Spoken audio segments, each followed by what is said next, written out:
Polly, Parrot, and Spike the Hedgehog's Grand Adventure. Once upon a time, deep in the forest, lived colorful birds and cheerful animals. In this forest, there was a parrot named Polly. Polly mesmerized everyone with her long and colorful feathers.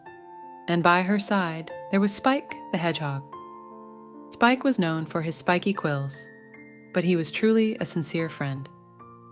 One day, a fire broke out in the forest. As the flames danced high, other animals fled in fear.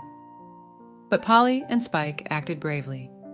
Polly flew to find water with her wide wings. Spike, on the other hand, used his quills to carry other animals to safety. But the fire was spreading, and there was a group of trapped birds in the forest. They were stuck high up in the trees. Polly and Spike immediately made a plan. Polly called out to the other birds with her loud voice.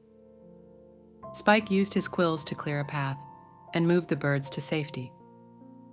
As they were helping the birds, they heard a distressed cry from the river nearby. It was a family of beavers struggling to build a dam to stop the fire from spreading further.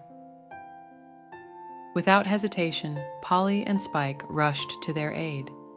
Polly used her beak to gather sticks, while Spike used his quills to reinforce the dam. With their combined efforts, they managed to build a strong dam, just in time to stop the fire from reaching the beavers' home. Finally, the fire was brought under control, and the forest became safe again. All the animals gathered to thank Polly and Spike. Their courage, teamwork, and kindness had saved everyone. And so, Polly and Spike learned the importance of helping others, working together, and never giving up, no matter how challenging the situation. Good night.